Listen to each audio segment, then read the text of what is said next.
Yeah, I don't know. I was thinking I was going to dip out early to get some, so that works out well. All right.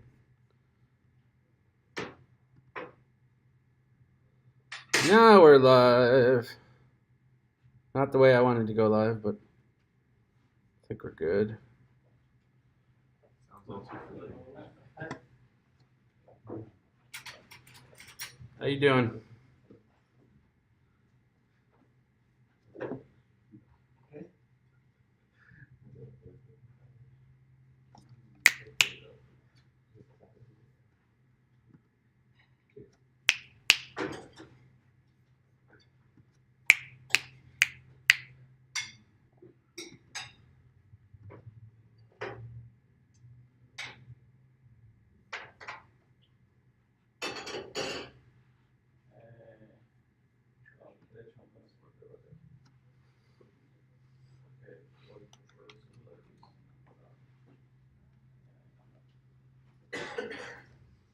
Okay. So. Yes, I do. This is social content. You go out to the things happen. The grind. Sorry guys, I'm Stefan. Grow. Nice to meet you. I did Raul. Jake, nice to meet you. How are you doing? Good, pretty well. Yeah. How the days so far? And I just started. So yeah. Let's see. What do you do? I work in a big company in Redwood. Okay. Which company? Redwood. Oh, great. Yeah. And I'm responsible for music. Doing some interesting stuff. Yeah. Where were you based out of? I'm in Salzburg, headquarters. Oh, okay. In Austria. Yeah. We're in the middle of the mountains. Yeah. In the middle of nowhere. So That's awesome. yeah. Quite good. Texas. Let's see. So far, yeah. Yeah, same here actually. Surprising enough that I would be here before the first time.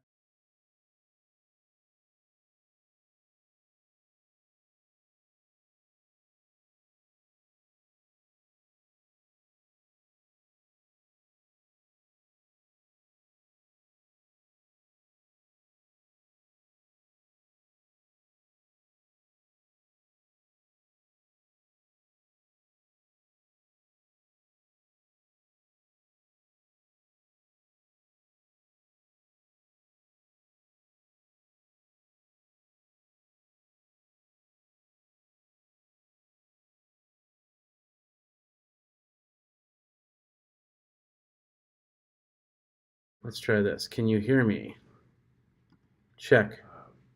Actually, so we're doing a showcase that's got a pretty good music scene. We got a lot of bands. I'm hoping you can hear me. We'll just do it from there. So. Sidewalker. So that'll get you free drinks if you want. Okay, cool. Thank you. Yeah. All right, I guess we'll get started. Cool. This is the Livestream Meetup. My name is Jeffrey Powers at geekout.com. I do podcasting live stream. I've been doing this since 2007 when Ustream came on, and that became kind of the upswell of content producers. So YouTube, Facebook, Periscope, all that other good stuff. We can talk about these little subjects.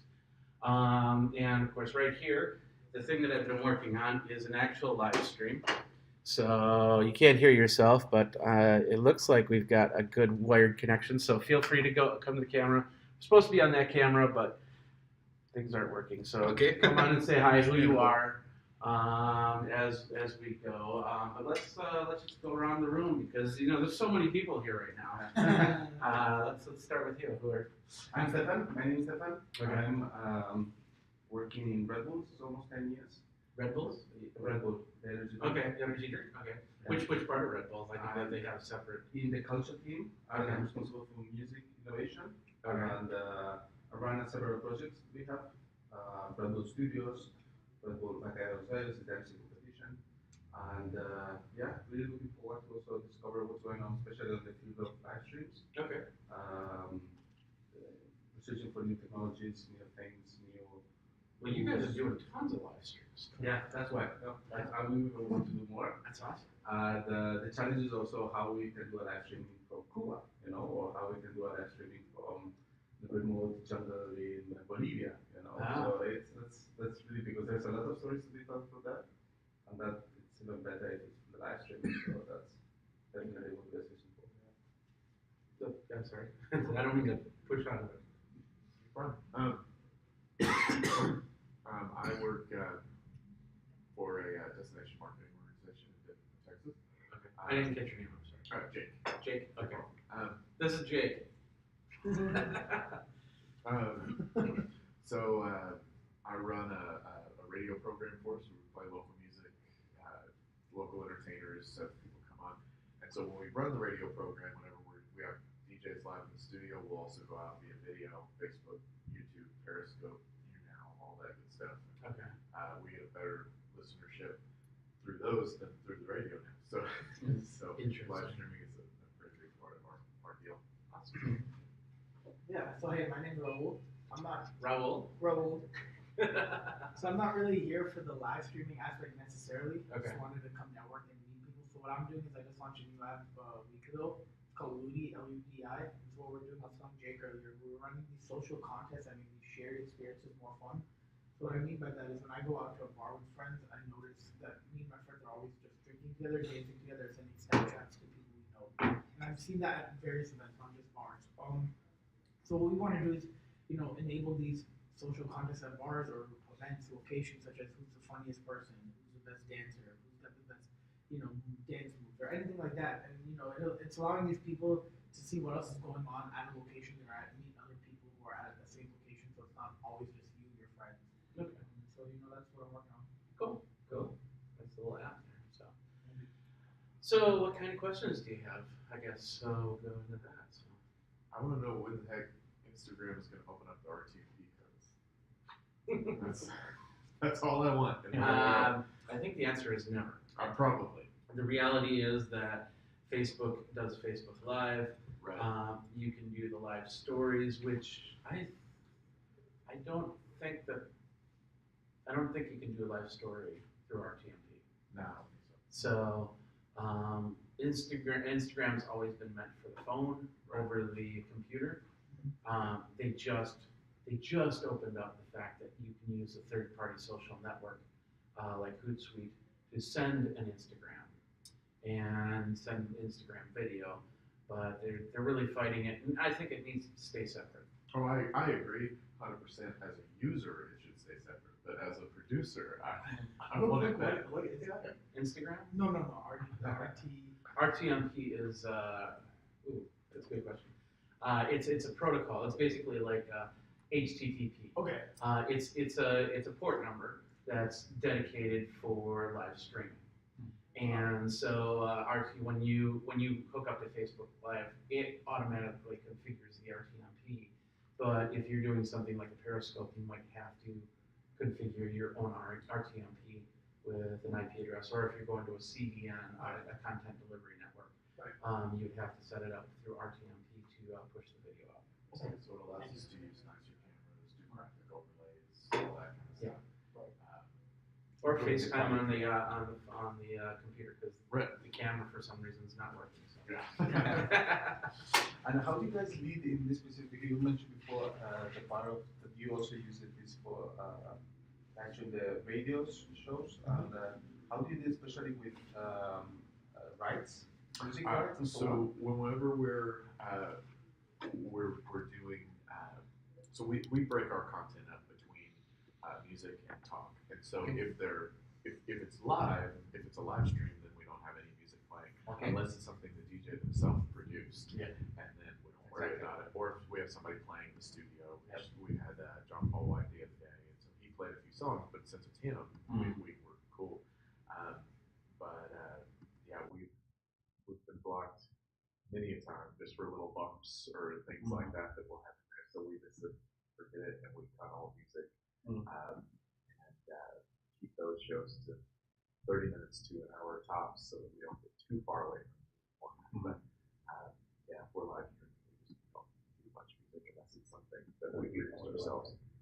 Yeah, the problem with doing any type of music, especially when it comes to independent artists, is you never know when that independent artist will all of a sudden register with the with a company that, and all of a sudden that music becomes licensed. Exactly. And some of the companies like BMI will still charge you, because in the expectation that that artist will eventually pick up onto their.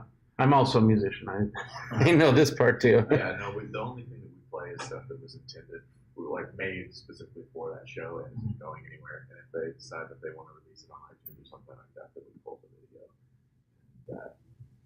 Try and stay ahead of it as best as we can. Yeah, definitely. That's a great idea. That's small. Yeah, another person. Awesome. That's good. Welcome to the group. We just did introductions, so you missed it. Basically, my name is Jeffrey Powers, geekazine.com. I'm your host. And we have I'm Stefan. Red Bull. He works with Red Bull, and is it Red Bull in the media area of Red Bull? Yeah. Okay. We are all over the media. And then Jake, you are at a radio station, local radio station. Not to here, but yeah. Yeah. In Denton. And where was it again? Denton. So we're just about 20 minutes north of Dallas. Oh, okay, perfect. And then Raul has an app that he's developed, and he just wanted to see us.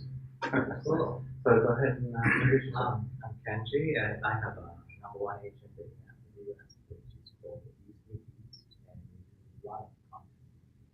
We roll out new content every week.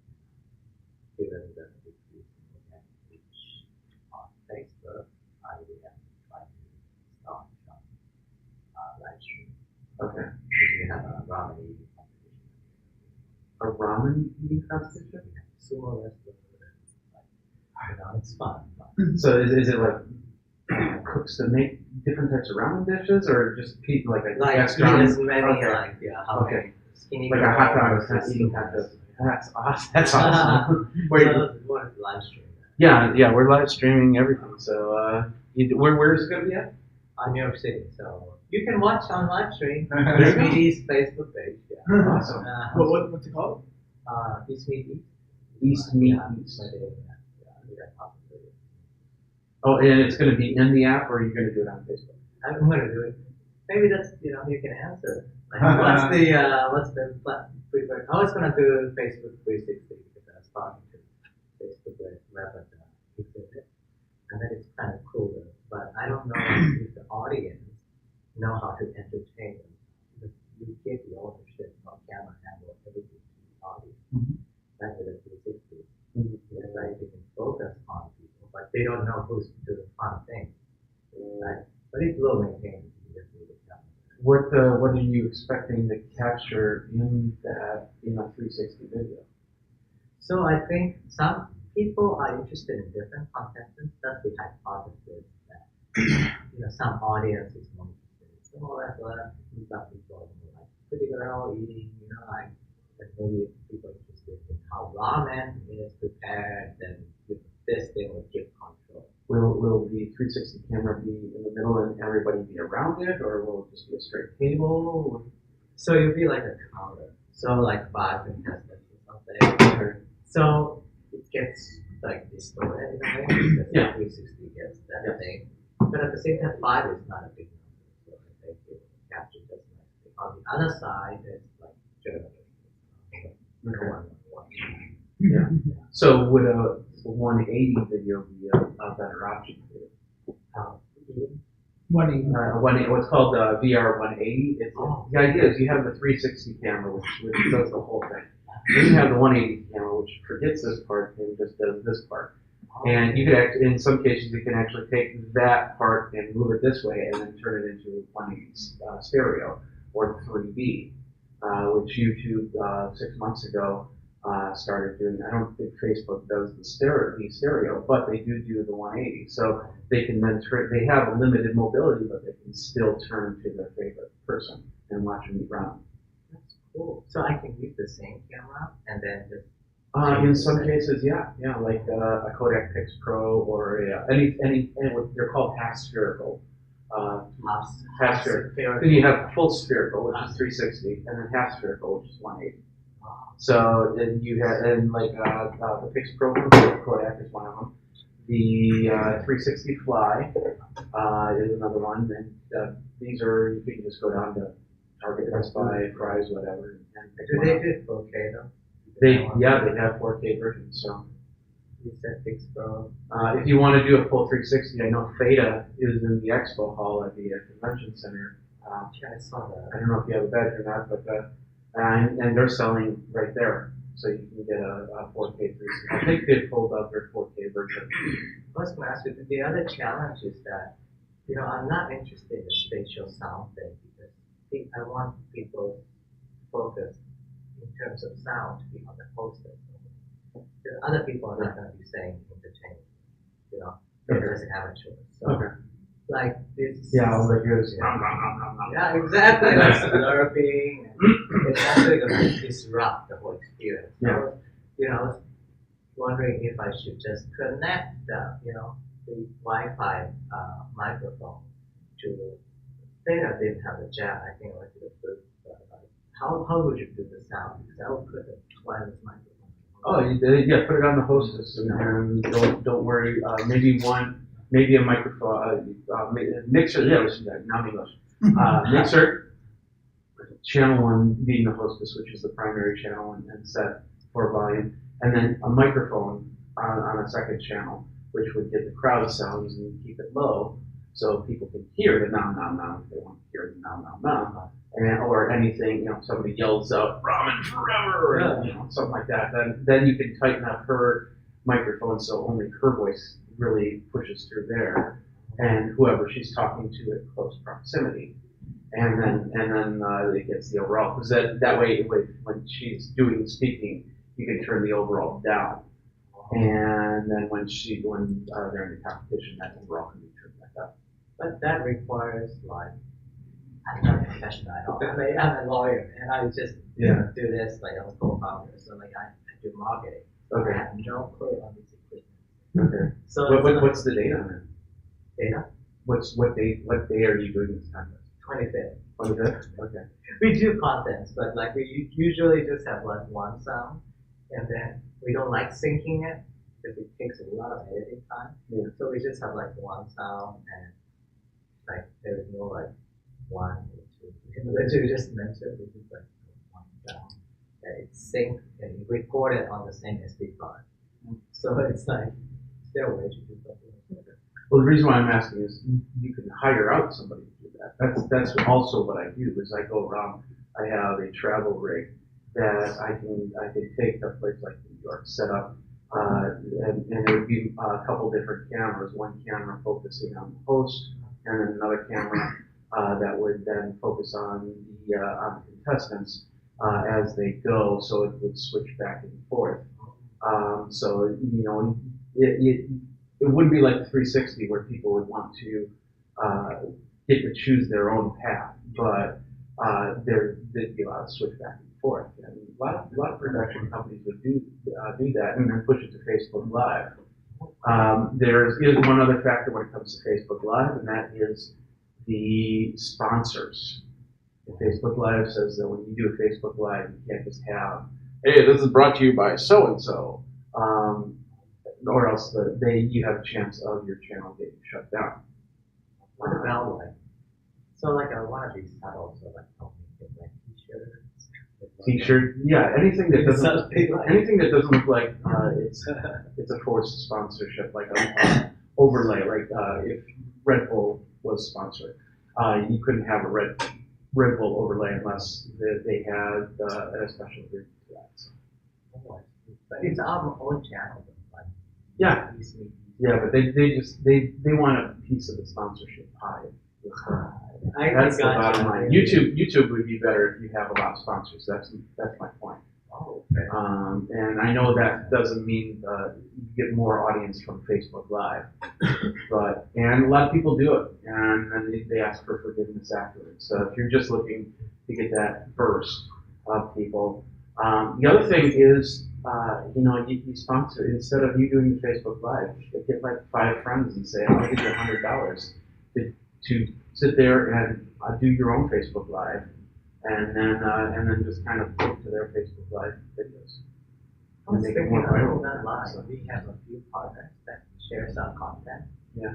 So actually, we pay like a few $100, and they have like 500,000 followers on Facebook. So as soon as we start the live, and have them share to like recognize that a few people share at that point, and then comment, like hire people to comment and something. We'll definitely exchange cards and then talk about that a little bit. So Yeah, it's fun. we got 2 new people in here. Yeah. Hi. And they're on their phones in the background. Come on up. Come on up. Silently. We are talking. I was just talking about the ramen eating competition. He's doing a live stream of this ramen, disc ramen competition. So, Sounds intense. really quick name. I'm Stefan from Red Bull, Austria. And I'm Raul. I just launched a new app called Rudy. Jake, Pet Radio. and then bagels if you want. So. We're Mariah and Sarah. We work on a podcast called Geek that explores identity and identity politics. We're the meetup right after you guys. So. Oh, and what's the meetup? It's just going to talk about identity and visibility. Okay. Yeah. That's cool. Talk a little bit about what it means to be who you are and what labels mean. Okay. And your podcast audio or video? Audio. Awesome. Mm-hmm. And then, Hello. new person. How you doing? Sorry. That's okay. I'm Chris. I'm from Norway. I'm running a small production company there, and we do a lot of live stream of smaller events. Okay. That's awesome. So, what questions do you guys have for us about live stream? What I run Facebook Live. Oh, another one. Awesome. That's great. Go ahead. I'm sorry. Oh, I was gonna say I've run like Facebook Lives before for different clients and things like that. Do you have any tips for like sort of managing if you're like a one-person team, like responding to people's questions while still maintaining your clear video and audio lines? Oh, like an external chat or something like that. Yeah, that's the toughest thing is trying to figure out the right chat area. When it comes to Facebook Live, usually I'll have another window open with the page, and when somebody comments or something like that, I can find the comments from there. It's not always real time, so we have to worry a little bit about that. Thank you. It's not real time. Well, they put it in, but you might not see it for a minute or two. And then if, like for instance, if somebody could have been commenting, looks like we do have on the YouTube channel, we do have somebody commenting there. So I haven't seen it, so I don't know what it's going to be. So if you have somebody dedicated to watching that, it makes it easier. But if you're a one-person shop, that can be a little bit harder. And then we have to go over here and see that Modern Day Family Man says hi, and yes, I can hear you. Thank you. So yeah, and I do that myself. A little bit about me. My live stream, I go to what are called blogger talks. So high-end companies will bring in a whole bunch of bloggers, and then they'll pitch their products, and these guys know their stuff, so they'll ask the hard-hitting questions, and then we capture that and we live stream it from there. We do have a moderator from time to time, but sometimes it's just willy-nilly. You just got to raise your hand and say, "Hey, come on, let's bring it back down to level." So, you're new. Tell us a little bit about yourself. Sure. Hi, I'm Sam. I work with a human rights network called Witness, focused on the use of video technology, and I work with live streamers, particularly in Brazil at the moment. We live stream around human rights violations there. I work with a lot of projects that's around how to bring those live streams to audiences and then get those audiences to act. So like rapid mobilization, translation of live streams, and what we can access it. So I use Facebook Live mainly. That's cool. That's cool. Run a project called Mobilize Us that puts an infrastructure around live streams, so push live streams to particular audiences based on their interests and their skill sets. Now, see, you can talk with, I forgot your name, Stefan. because Stefan looks so dreadful. And one thing that you wanted to find out is when you're doing live streaming outside of the U.S., connectability and streaming and stuff like that. Yes. So I think that's definitely one of the biggest challenges, like how to really, because one of the main things you need to do live streaming is connectivity. So if you don't have the Earth cable coming on the perfect spot, then there are different technology solutions we use satellite, we use, again, if you're doing the satellite on the middle of Amazonas, that's not going to be really cheap and it's not going to be easy. But that's why trying to find always the best ways how that can be done. So, we may also just launch it now, but it's a really good tool that is, you do the live stream via email and then email directly communicate that across the entire network of channels. So that also helps to adjust the bandwidth, especially if you are a smaller business that probably you don't have the resources and so on. You can do the live stream only from one point and at that point you can that for across the channel. So that's kind of solutions that can help you to really that. Okay. And I'm assuming you use a lot of phones when it comes to your streaming. We're almost entirely phones because we work with people who are, the live stream is just next to everything else they do, so they're not kind of dedicated from WhatsApp and they're sharing with Facebook Live. So we have to come into the issues, but it's just the reality. You can't change the overarching connectivity challenge, so we just have to build around that. Do you have that problem too, or connectivity, or are you more studio focused? We are usually on different venues every time, so yeah, we have that issue, and we always plan ahead and say we need at least this bandwidth, and we need a cable, and we need some version of controllers where we can connect that cable. But it really is, we spend a lot of time dragging our own cables across the windows every time. You got a new person. Oh, I'm sorry. Go ahead. Do you recommend 4K though? Because quality, people want to see quality, but it takes up a lot of data. Yeah, quality. It's nice to have quality, but if you want something to be more successful, like right now, I mean, I'm using the Austin Wi-Fi, the South by Southwest Wi-Fi, because the phones didn't work. And then I have two phones, and both of them were disconnecting left and right because of how many people have internet signals right now going through this building. Right. So I have this set at 720p. So a 360 signal will push a lot faster than 720, and this is probably buffering. And if I would have pushed it down even further, I probably wouldn't have as much buffer. So it really depends on how reliable your internet connection is.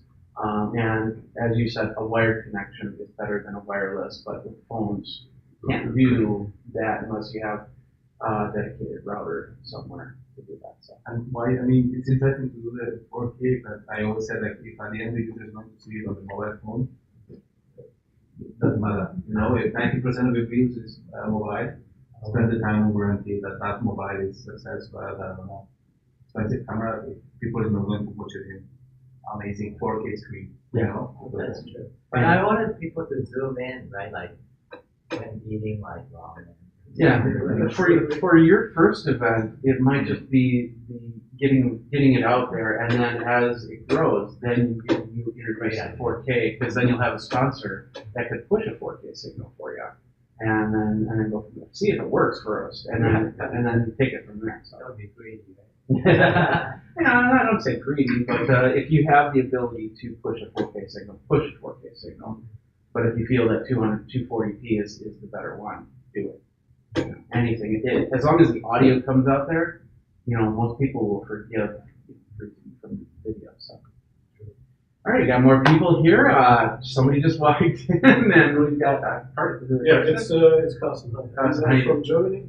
Oh, Germany. Nice to meet you. Yes. Yeah. And I'm more interested in the sort of you were just talking about the technical side. That's not my business. I'm from an advertising agency. I'm more from the content side.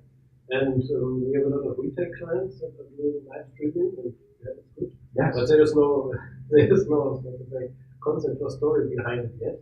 Because sometimes it start and then we showed us not start actually for like 2 minutes, and then you see the comments, what's going on, what is shipped and so on. And then also during the session we are highly interested in some learnings on how or is also for the live stream is it good to have like a story before, like a concept before, that exactly says, okay, we do this, then we do that, then? Because so far I experienced that sometimes it's a mess, no? Because nobody has a clue, everything happens. Sometimes it's fine if everything happens, but a lot of live streams are spur of the moment. I mean, if I know that we're competing against a director and a Jedi. So if Mark Hamill and Brian Johnson were to walk through this door right now, what would be the first thing that you guys do? Pull out the phone, take a picture, or get on Facebook Live and say, "Oh, Mark Hamill's here, Star Wars, blah blah blah." So the majority of it is spur of the moment, never planned. But when you do plan stuff, it's nice to have a direction with the plan. Like for instance, doing this, I put up a YouTube Live about a day ago, saying that this is going to happen. You can watch on the live stream if you want to, or come down here to the room if you want to, and participate. So it really depends on what the actual person, what their goals are, because a lot of vloggers will be spur of the moment live streamers. And then if you've got like the ramen eating contest, that's something you can plan a couple months out. And planning something out is great because then you can put marketing behind it, and you can really push the attendance and hopefully the success of that. Don't you think too, just because we're like editing content creatives ourselves, and we always believe like a good story is an edited story because not everyone needs to know everything. And I think like there's brands like RuPaul's Drag Race that do a really great job of interacting with fans and using live streams and different things. But they obviously had a plan going into it so that everything stayed on brand. They had multi-cameras set up and, really kind of did it like a live TV production. And I think we kind of forget sometimes that is a possibility. Like, like most late night shows are made so that it seems like a live event, right? But they were recorded hours earlier. Yeah. Right. But there's ways to do live events and keep it like on pace and have that like good storytelling and not necessarily like something's happening right now and then it's like a ton of and you're like, all right, how far do I have to like zoom in the future if I'm watching this later? Because I always wonder too, like most live stream content gets integrated with viewers later, right? So you're still trying to edit sort of in camera for those people because otherwise you're gonna lose that viewership later down the line. We actually did that for an event when I was at Biltmore, as we had live like tree raising. And so we did a bunch of promotion in advance, and then leading up to like the tree actually being raised, and it's massive. It's like America's castle, basically. I mean, that's what it is. We did all these Instagram live stories, so that way we're like having little snippets and pushing people to the Facebook channel, so they're watching it live. And then once they got to the live stream, we had multiple cameras set up. We had an iPad that we could do switching from. And we had pre-done branded JPEGs with like little pop-up info packs. So at least that way, when it's like kind of like slow, and you're like, well, this isn't really great. I'm watching a tree come in, but there's like a mile where it has to come in, and like pushing it up takes a good half hour. Yeah, definitely. Right, and then we had another camera on somebody from the family in place, like answering some of the questions. So like as they're popping up, like we're typing responses and have our whole customer service team working on it. But then there was also like one person who would like get fed comments and then the other person would be like, but it is a massive team. Yeah. Like to pull something like that off, you're really talking about a live like TV production setup. It can be. I've done multi-camera as a solo person. To really answer the question, or expand on the question, or answer more, as Sarah said. 2 days ago, I was at the BC pop-up, and they had the panel of all the cartoonists and the people that are doing the show Krypton for sci-fi. So it was a nice little 6-person panel. They had their own crew doing the high-end video.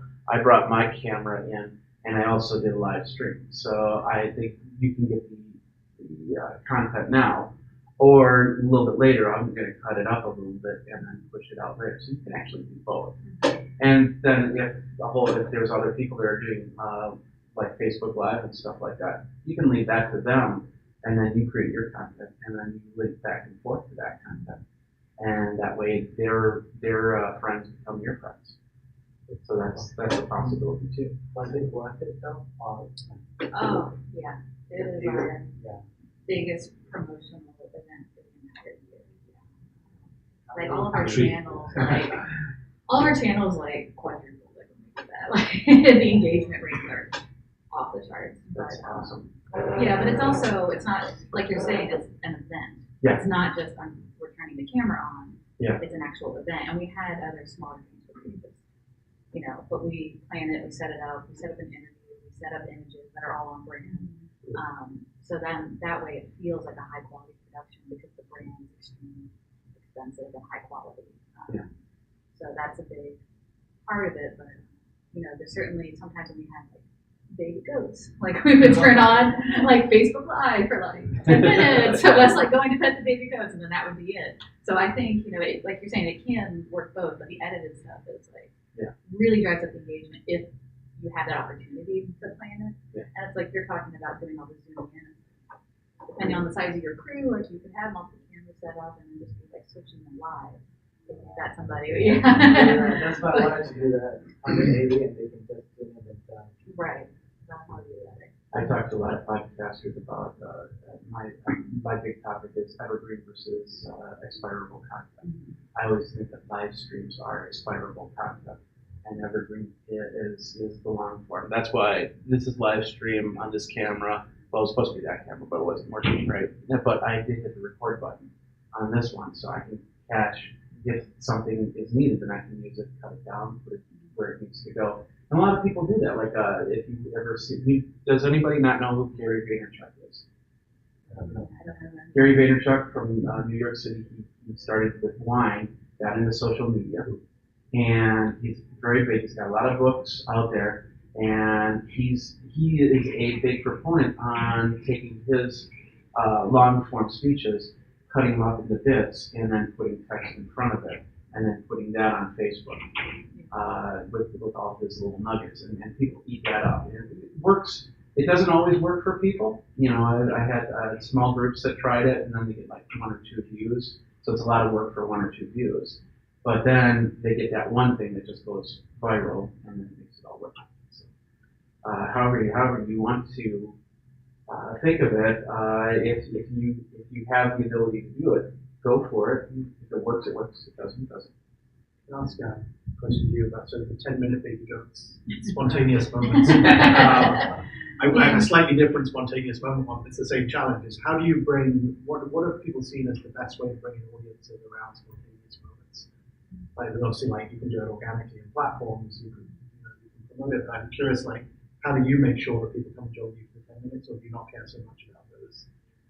For those ones, it's not as big of a deal, but we try and use Instagram because that's where a lot of our followers are. So I think it's right. Like, so like a certain amount of Facebook audience will see, and a certain amount of it won't, right? And especially now, if you're a page, like they're reaching like 1 to 2% of your audience. So having that live video has to reach a few more, but we were using Instagram stories because they pop up at the top, and a lot of people have the notifications on. Yeah. So you're using Instagram to drive traffic to Facebook? Correct. Yeah. What kind of brand are you? That was with a company I left in the last year. I'm now with an advertising agency and a podcast with an editor. But that was with Biltmore. It's America's largest private home. So there's a farm, hotels, restaurant, there's a castle house, and like 8,000 acres. So there's a lot of stuff going on. The brand is similar to Marriott in its style. It was news happening that. Right, because in my context, spontaneous is the most important. Right. So like if there's a shooting or there's like, an incident, you actually need to be there quickly, and that's where you need attention to it. It matters when it's live. So the recording is valuable, but it's not the same as actually reaching people right in the moment. That's, for us, the spontaneous is probably more important, but that's, so we can't rely on it just being accidental. Did you go to the Daily Show's talk on how they use their social channels? It was really interesting. They kind of talked about how if it is something that's happening right now, they use Twitter because like that's where people are going, like follow a hashtag. If there is a shooting or something going on, that's like where people are looking for things. Versus like Instagram stories is great if people can watch it later and still like interact with it, but they felt like it was a little more live and happening in that moment. But then Facebook, you really have to look at your audience engagement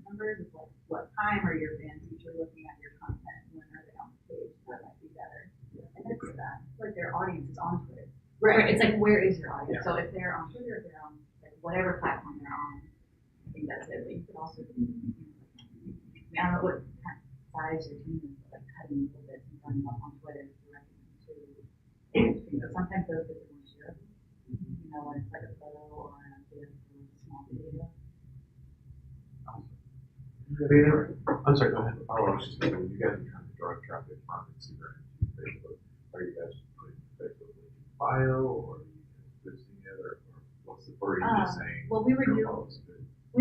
stories or live moments in Instagram as well, because those pop up, and then telling people to go to our Facebook.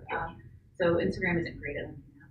Right. That's what I was curious. But like sometimes to swipe up to get yeah. So we would just tell people, and the brand is pretty. There's not a lot of competition for the name. There's always a link in our profile, so we didn't have to change the event link. I think if you were doing multiple brands or different stories, that would be another challenge. Cool. Want to get one more introduction here? Hi, my name is Megan Boyle. I currently work for PGI, and they do network communications. So I come from more of a webcasting background, which is not that exciting. We're just broadcasting meetings essentially. So there's a live element to it, but it's not spur of the moment. So I am currently in grad school at Texas State studying mass comm. So I hope to kind of create that or take that webcasting background and move myself more into the creative, like branded video content. Trying to find something that can marry those two. Yeah. Any other questions? That's interesting because if your organic reach of the audience is very limited, what are you going to do? Right? Like, do you pay money for your We always pay. Should always pay like $5 to $10. That's a pretty amazing thing. Like, yeah. Posting some posts. Even in post, creating a video and putting that up on YouTube, if you don't have your AdSense linked up to it and promoting it, I have a video up there that says put a quarter on it, because I've had some amazing results for just a quarter on a video. If you have no sponsors for that video, you put a quarter or $1 or $5 down on it, you get better responses off of that. So you just do like Google AdWords campaign, create like a video view campaign. Yeah, take that video and just say, yeah, this is how much I want to put on it. You won't get too much traction on the big sites, but you'll definitely get some traction. And like I said, I've seen some amazing results for little dollars. Now, I can't do that on Twitter or Instagram. They're expecting at least like $20. Even Facebook wants you to do it. $5 to $10 Facebook. Oh Yeah. You're already spending like thousands of dollars a day on Facebook ads. I might just sometimes I use like those YouTube videos that he made as an ad. Like it's Shorter more is better. entertaining, right? Yeah. And always making sure you have like whatever you have captions on.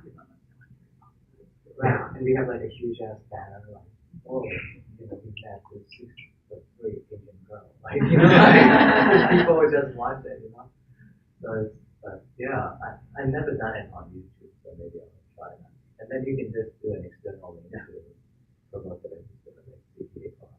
There's a misnomer that I have seen a lot of people think, and it's what people are calling buying your subscribers, and that is not buying your views or buying the people to come to your event. Those are two separate things. So if somebody says, "Oh no, you're not supposed to pay for that stuff," because they're talking about getting fake subscribers, whereas you want to promote yourself.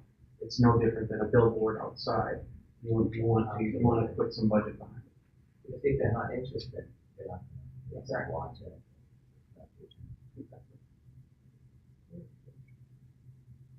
How do you measure the success of life? Having put $20, in our case, it's good. Sometimes, the funniest thing is sometimes success gets measured, but it doesn't happen until weeks or even years from that. I mean, there's videos that I put up that I put down some money on, and they ended up doing not too well during the 90-day period, but then something would happen and somebody would go, "Oh yeah, I remember seeing and hearing about this."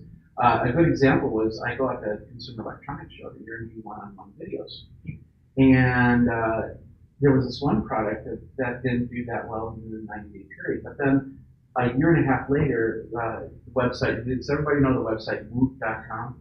Amazon bought them out. They're basically, if you have overstock items, you want to get rid of all your stock, they put it on Woot and then they sell it. And then they had like a little Reddit sub-channel for that. Somebody took my video of the product and put it in the Reddit channel. The next thing I know, I had like a 6,000 person spike within like a couple hours to watch that one video that I did a year and a half ago. So it can be, once again, an evergreen versus expirable type situation. I think it depends on what you want. If you want sponsors, then you have to catch them. If you're building a brand, it really depends on what it is you're looking for. Like from your company, what they want. I mean, for us, we were always looking for followers and followers to keep that content going. But if you're looking to have an advertiser, I'm starting to think like initially I was like followers, but the organic reach, right? Like, what's the point of getting the exactly. followers? Yeah. So it might be impressions for you, like how many people are actually seeing it, and then you can give those numbers to somebody else. And then like if initially it's only getting 1 or 2 views, I have to reassess the allocation of resources.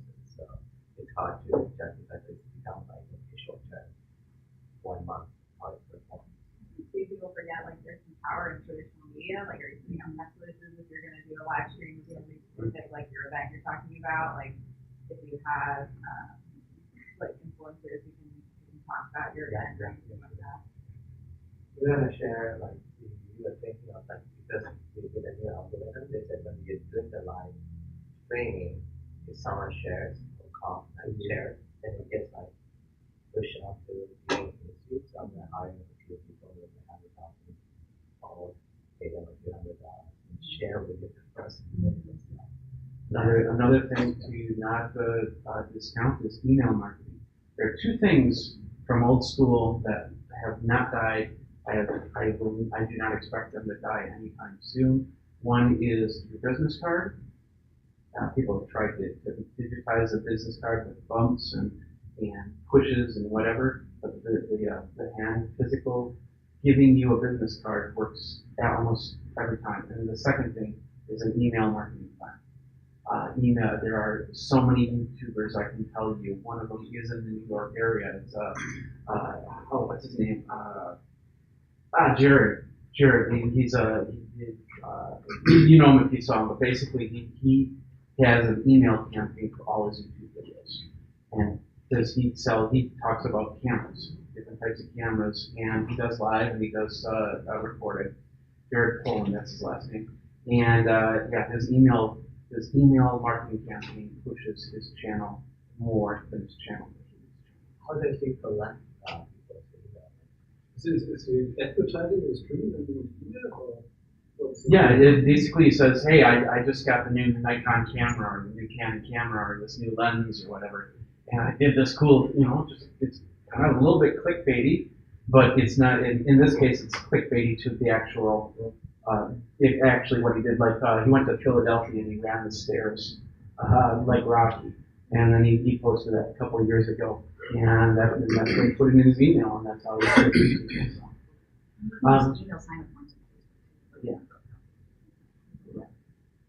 And then you come up with stuff like this and you collect cards and then you push out a general email saying, hey, thanks for coming. And then on any of these things, if they don't want to be a part of that, they want to subscribe. We could have half a million members so we have all the emails. Okay. And I can schedule them. Yeah, should definitely Yeah. utilize that. With video in the email, so that when you're driving them. We've got only a couple minutes, so is there any topic that we haven't discussed that you guys were here specifically for? Or anything we missed? Did you talk about KPIs? Is there a KPI for that? KPI? A KPI, like a key performance indicator. Oh, for live, well, YouTube does have a great set of analytics. Facebook, It needs some time there, but other than that, third-party companies will have great analytics that, as long as they can connect up to the API, they'll be able to drill that down to the best number. Unfortunately, those are paid services. There might be a couple free out there, but that's unfortunately that's how that goes right now. Not much change as we go. So if you're looking to pull a lot of data, and that's important to you, it's worth, I think. Yeah. A lot of our clients will do that, yeah. and like our product like has like really robust reporting, but they'll still integrate into the application to use our reporting tool. They're going to kick us out in a minute here, so I'm gonna, feel free to leave your card at the front door, and I'll take it with me. Or you can hand it to me. And go ahead and exchange cards. I feel like I'm getting kind of like tickets out I could win. Actually, you do. You win a Swanee, sorry, from far away. I was like, I have many laptops that have my sticker on it. Yeah.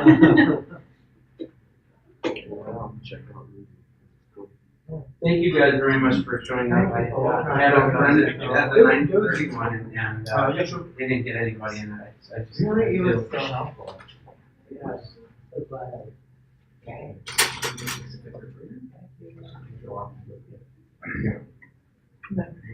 Thank you very much.